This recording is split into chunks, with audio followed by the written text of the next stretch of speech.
New Year's resolutions, Bear? Get to the gym. Not to just cover events. Oh, you're actually going to try to go? Try to get to the gym and maybe, just... I'd love to be able to run up a couple flights of stairs and not huff and puff when I'm done. But wow. I got to a lot of gyms last year, and I hope to get to... You sat down at most of them. Yeah, I sat down at more. I hope to be more upright at the gyms this year than last year. Well, yourself? I'm 5 for 10 so far. I'm 5 for 10? Gym, yeah. All right. I'd like to keep the show going and maybe clean up this ridiculous mess behind us. I guess. Yes, that would be good. That should be on our to-do list. I agree. We're back after a couple weeks off. We got a lot to get through, so we'll just get after it here on this episode of Extra Points. Let's go Clemson.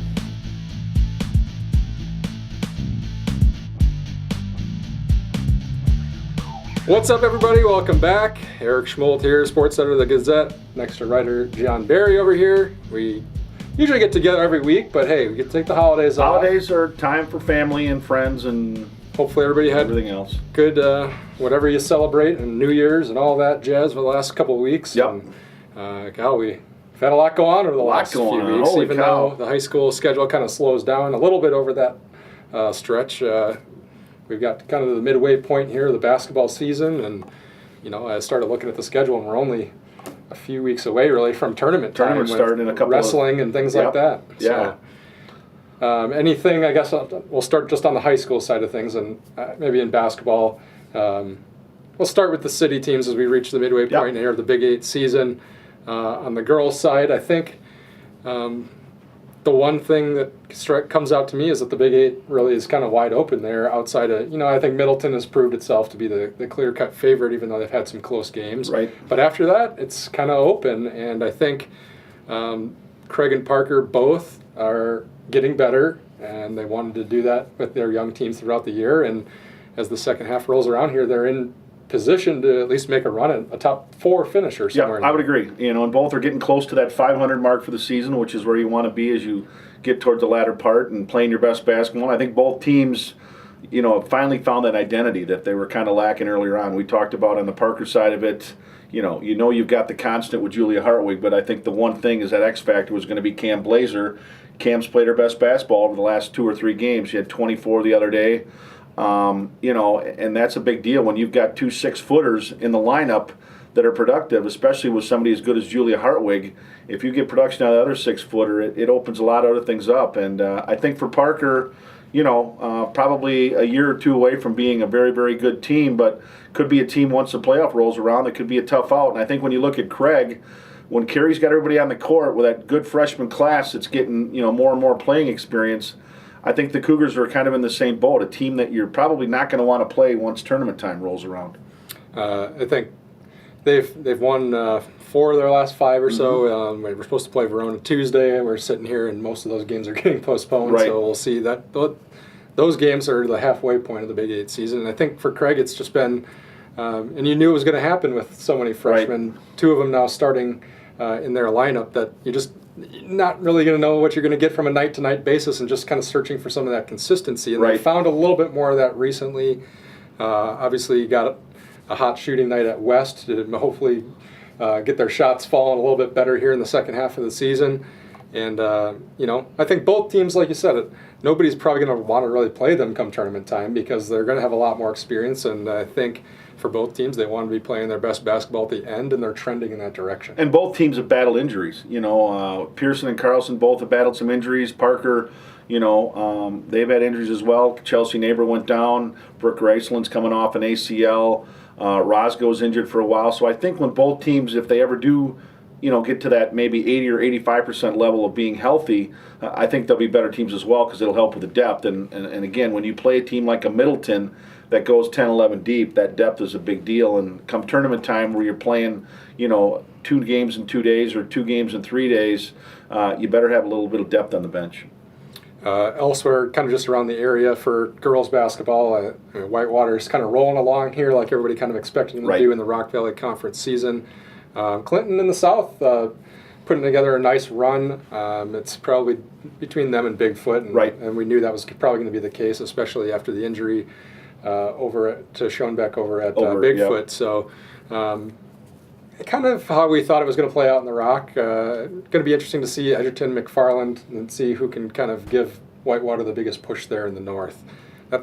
And then I guess Milton is the other one. Right. Girls team that's kind of on the radar here. They went through a nice stretch there where they won 6 or 7 games in a row.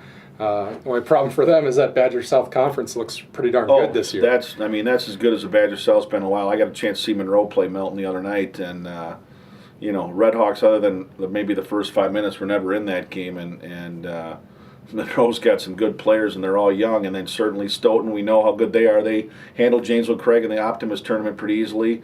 Beat Edgewood the other night. Edgewood's another team that beat Craig, although that was a close game. And I think when you get back to the Rock, I look at somebody like a Kelly Loudon at Clinton, who really has turned into a pretty good basketball player, and she's got a good supporting cast.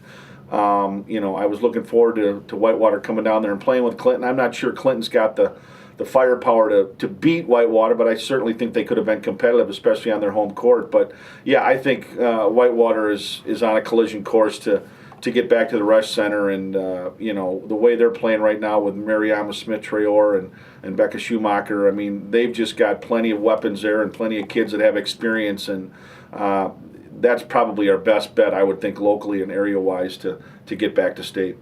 Yeah, Whitewater and Clinton were supposed to play Tuesday. We'll see if that's when that takes place. Or when it's going to be made up. On the boys' side of things here in town, the Craig boys are they're right there in the mix. I think we were just talked about the Big 8 having a lot of parity on the girls' side, and even more so on the boys' side, because everyone is just clumped right together there at the top, including Craig. Yeah, and I think the Cougars, that's a team you and I both expected to play well and to do well, because they turned everybody. And now they're getting, minutes and points from Jacob Nagobi. And I think with that starting 5 with Anhold, Lynch, Negus, Santrell, Blomgren, although Blomgren had got hurt. I haven't heard if it's... I haven't heard much either. Haven't heard if it's... But it seems like all those guys, too, a little more cohesive, not too worried about who's getting the big points from night to night, and just kind of saying, all right, whoever's the guy or the 2 guys tonight, cool. And whether they admit it or not, let's face it, that was a problem in the past. They're a little bit too selfish on that team, and I think if they get away from that and avoid those quick threes on the offensive possessions and just get the ball inside to Anhold where, he can post up, and if it's not there, kick it out, because they certainly have guys that are capable of knocking down threes. And, the last 2 times I've saw them, they've looked good. I mean, they look like a Craig team that could go somewhere. I think, too. I think they're playing their best basketball of the season right now, but I don't think by any means they've reached their potential yet. So, no. If they can keep this going and keep trending in that direction during the second half of this Big 8 season, they do have a legit chance, I think, to win the Big 8 if they really get they their do. minds in the right Memorial, spot. I think I looked today, they're ranked 7th or 8th with 2 losses. Craig gave them one of their losses. Sun Prairie, a good team. They've got a couple of kids that are going to come back after. They may be back now, as far as I know. And then you got Middleton with 2 losses. Beloit's got 2 losses. Stunned Middleton at home the other day. I'm looking forward to Saturday night. Craig and Beloit playing on the night they're going to honor Bob Suter. And that's next Tuesday.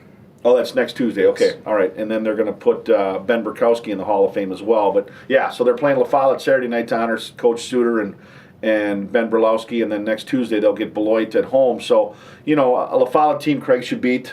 And then you come back with Beloit, and Beloit and Craig is always. I don't care, record-wise or anything else. Those 2 get after it. That's a very good, heated, intense rivalry, and it should be a good game. And basically, whoever wins that game is going to have a much better shot at in that Big 8 race to kind of get to the top. And going to probably be seeded higher once you get into the tournament, and that's a big deal as well, because a lot of times. Seeding can be a difference between 1 extra home game, and that's a big deal. So, yeah, and I think when you look at Parker, not much to say. And you and I have covered them, and those kids play hard. It's just, there's just, for better word, a lack of, I don't want to say athletic talent, because there's athletic talent. There's just a lack of basketball talent, a lack of basketball experience, and it shows. And the Vikings have struggled. They're going to continue to struggle, but I'll tell you what, Keith Miller, he's not ready to throw in the towel, and those kids will come and they'll play hard, and if they don't play hard, he'll let them know. And that's kind of what you have to do when you're taking baby steps to try to get that program back to at least some respectability.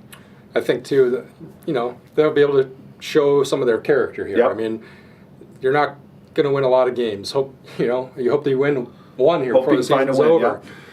But you're kind of laying the groundwork for the years to come. And if they buy into that, then that's going to show a lot about who they are. And we can certainly point to other programs in the area where, wins didn't come very often. And then you look at it now, I think of Clinton football. For years, Clinton football didn't do much. And, Jeff Spivak's rebuilding process has taken a couple of years. But now, they're reaping the rewards of the hard work and the dedication. And you hope Parker basketball can maybe follow in those footsteps, and it starts with getting the younger kids wanting to play and being excited about being a part of the Parker boys basketball program, and that's a tough job for Keith, but I think it's one that he's willing to undertake. In the area, in the Rock, I guess, looks like Turner's going to run away with the South, I think. No surprise there, but the surprise, I guess, has just been the way that Fruin and Villarreal just keep pouring in the points. And, they're quite the duo. Yeah, they are, and I think Turner certainly is about where we thought they'd be in the South. I think they were clearly the best team, although Clinton started well. They've tailed off a little bit, and with the coaching change and everything else down there, I'm sure that's a tough transition. But I think Turner's the best team in the South, and I think when you look at the North, obviously McFarland got a chance to see them come into Evansville and beat them. A nice team, good balance, good height. Evansville now with Hayden Reese back is complete, and they're capable of playing well, and certainly East Troy is a team that every year it seems like they're there, and should be an interesting race. Should be an interesting second half. It really McFarland should. at Turner Friday night, which if Turner gets that one, that's a big deal for teams like Evansville who are trying to catch up a little bit. And if you look at it, I mean, in watching McFarland play, I mean, they've got some nice players, but they don't have anyone that can guard Alec Fruin. There's nobody. And so if they do, that leaves Nacio open, and hopefully he can make shots, and they find a way, because that's a good 1-2 punches you're going to find in the area. And in the Lakes, it kind of depends on the night. It's a lot of. I guess it's been that way for a while too. Yeah, it is. And it looks like it's going to be a fight over there. Delvin got off to a nice start. Obviously, Burlington. You saw them. I saw Burlington minus 2 starters. Right, I think they're getting some of those guys. 6'7" guy that people told me could really play. So I think when the Demons probably are healthy and everybody there, they're probably the best team. But a good start for Delvin Darien with a new coach there, and Elkhorn Alex Easterday is as good as player probably in the Lakes there is. I mean, he's a scoring machine. So I think there's some good individual talent in the Lakes. I don't know team-wise if it's as strong as it's been in years past, but time will tell. We'll try to catch you up with more of the wrestling and hockey and things like that next week. So much to catch up on. Catch up on, starting with your Packers. You want to go there next? Well, you might as well. I don't know if they're my Packers, but they're the Packers. They're the Packers, and they're still in the playoffs. They haven't lost since way back and before. And they still have the Rodgers guy. So I mean, say what you want. Aaron Rodgers he's one of the best quarterbacks in the NFL. Brady, Rodgers, I don't think it matters. Brady's got more Super Bowls, but Aaron Rodgers, his play the last 2 months of the season is ridiculous. And you and I aren't even Packer fans, but you can't fault anything that guy's done in the last 2 months. It's just crazy, and especially after calling his own shot. Yeah, exactly. And I mean, did they look poor the first quarter against the Giants? Yeah, they did. But McCarthy, who they wanted out of there 2 months ago, he made adjustments offensively. Dom Capers, who they said had to go, he's getting it done with a piecemeal defense of secondary that's minus 2 or 3 starters. And Green Bay's in a good position. They have to go to Dallas this weekend, but again, if you're ever going to go against the number 1 seed on the road, you want to go against a team where the whole offense clicks around some rookies, right? And your quarterback is number 12. I'm not saying Green Bay comes out of there with a win, but certainly that's not a mismatch. There's no I mean, despite the fact that Dallas came into Lambeau and beat the Packers pretty handily, Matthews didn't play, and he makes a difference on defense. And I just think the way that Green Bay's, gelling on offense right now, if Jordy Nelson doesn't play, that hurts. But they get Cobb back, and Montgomery's turned out to be a pretty good little slot back guy. So it hasn't really seemed to matter who was out there for Rodgers. No. I mean, even when Geronimo Allison's out there, he finds him. Yeah, I mean, Geronimo and Adams and Cobb, and they'll probably find a way to get Giannis involved. You know, they're getting Cook more involved in the offense at the tight end spot, and I mean, I'm looking forward to it. Again, I hate the Cowboys. Never liked the Cowboys. I hope Green Bay goes in there and beats them, and Jerry Jones can shut up, and Skip Bayless can shut up, and the rest of those people can go back to, you know, their shanties wherever they're living and do whatever they got to do. But I mean, and it's good for us. Green Bay winning is good for the newspaper business around here. So go Pack. No other real big surprises in the playoffs after the first week. Other than New England gets a bye this week. Oh, they got to play Houston, but it's basically a bye. So, you know, I'd like to see New England Pittsburgh. I think would be a really interesting matchup. Yeah. And I'd like to see Green Bay Seattle or Green Bay Atlanta. Would any of the NFC matchups to this point. Yep. Whoever wins any of those four, the championship games going to be fun to watch. Yep. Yeah. So hopefully we get a little better games than we saw in the first weekend of the playoffs. And speaking of games, national championship game was very good. It was a great game. I mean, one of the best games. The fact that Nick Saban walked off that field a loser makes my day. And you know, Clemson got down 14-0. I think most people probably either turned it off or thought, well, here we go. I mean, this is going to be a rout. And Clemson, to their credit, got within a touchdown at half, and then Deshaun Watson just kind of took over in the fourth quarter. They gave Alabama's defense, which everyone said was as good as some NFL defenses, gave up 21 points in the fourth quarter. So, haha. We can stop talking about Alabama beating the Browns now, yes, right? Yes, we can. That's not going to happen. No, it wouldn't happen, no. You know, since we had our break, the Badgers won their bowl game. I thought, you know, kudos to them for showing up in a game where, you know, the fans didn't really care that much. They didn't have a whole lot to gain. National audience didn't really show up. Right. So, but, you know, I think that shows something when you... They finished number 9 in the final AP poll. Again, if they had told me that Wisconsin would finish in the top 10 in the final poll before the season started, I'd have said, heck yeah. I'll take it. So not that one person in the sound off over the weekend though who said they were terrible because their teams they lost to lost their bowl games. Oh, okay. Well, then that person is probably he should be on TV. Probably should not just not watch college football or just go root for Minnesota or something because we don't need you around here. Badger hoops kind of laid an egg Sunday against Purdue. Purdue just shot lights out. When a team shoots like that, there's not much you can do.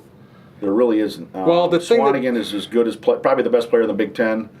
And the other big guy in the middle that they just couldn't handle, he was just a big load that they didn't have an answer for. And Ethan Happ, you know, usually he's pretty reliable. Even admitted he took some bad shots. You know, you can get to the basket, but you can't just turn around and throw it up there. You gotta get a better look than he got. The thing that worries me is that they don't have a great win on their resume yet. And the three, you know, they don't lose often, but the 3 times they've lost, they really haven't looked good at all. No. So I mean, it's like. Creighton, North Carolina, and Purdue, yeah. You think with the team that's got everybody back that you would be more consistent, or when you get behind, you would keep your composure a little more. And that kind of scares me as we get closer to March here about a team that you thought could maybe make a deep run. Because if you run into some turmoil in the tournament, all of a sudden it's over. And usually a win at Assembly Hall in Indiana is huge on your resume, but that's even turned out to be... It's a nice win. It's a good win, but it's if that's your best one, yeah. That's right now, that's nothing to hang your hat on. But you know, still, I think they're going to be in the thick of it. The schedule gets a little bit easier now. They got Ohio State, and Michigan back to back at home, so you'd hope that they could win those two, and you know that puts them at 4-1 in the conference and 15-3 overall, and then they go to Minnesota after that, and Pitino's got that. You know, the Gophers playing well, but Wisconsin's really. You know, between the Paul Bunyan Axe and Wisconsin boys men's basketball, they've kind of owned Minnesota. So hopefully that continues. Quick shout out before we go here to the Jets, they just keep streaking along here. Have they lost this season? They've lost yet? one time in the last 2 months. It seems like it doesn't get old either. It was probably in a shootout or overtime or something. And they're by the time we get done filming this, they may have everybody on that roster is committed to a D1 program. I think they're up to 8 already. That's great. That is great. Get out there and watch them. And yes. They've been filling that rink. They've been playing well, even with some of their guys hurt. And, I mean, they're set here to make a run over the last couple, not only to win the division, which they're almost to a point where it's a foregone conclusion with a couple of months left, but they're going to take a run at maybe some records here again and make a run at winning the whole dang thing, which is the one thing they're really chomping at the bit to get done. And you know, it's affordable, fun. There's always promos going on. They make it worth your while. They have fun stuff going on in between periods, and it's good hockey because the kids play hard. You know, there's enough talent on that team that, like you said, they may make a run at the best individual season record in NHL's history, and that's a credit to Joe Dibble and the rest of his coaching staff. And basically, it's like you're going to watch a college team almost, because by the time the season's over, I would think it. Yeah. I mean, we're going to see a dozen. I would think at least Division I commitments. Yep. So you're almost up to a whole college team by that point. Exactly. So. And it's no joke. That's a good product that plays at the Janesville Ice Arena. They're not home this weekend, but well, that's the thing. It's like feast or famine with home games. So Yeah. they're not back for a month now, but you can circle it on your calendar. And it's rare. They've got 3 games in 3 days this weekend. Thursday, Friday, Saturday. They go against Cooley Region on Thursday, and then back-to-back again at Brookins on Saturday or Friday and Saturday. So I got to believe 3 games. I don't skate very well, but I got to believe 3 games in 3 days has got to be pretty taxing on your legs. I would think so, especially with a bus ride in between. Man, that's got to be it. You watch, they'll probably win all 3. They probably will. Anything else on your mind? That about does it. I think that's about it for now. We'll get you caught up on anything we might have missed next week. Let us know what you think of the show. You can email us or find us on Twitter. Email us sports@gazetteextra.com, or leave us a comment on YouTube or iTunes, and we'll maybe read it on the show here. Yep. Thanks to Tony for shooting the show this week. He's the best. And happy birthday, belated birthday to Tony as well. Yes, he brought donuts. Again, that wasn't part of my resolution for New Year's to eat donuts, but I wolfed down a chocolate one. So. Well, we'll get some updates throughout the year and see how your gym resolution's going. All right. Thanks for tuning in, everybody. We'll see you next week. Go Bucky.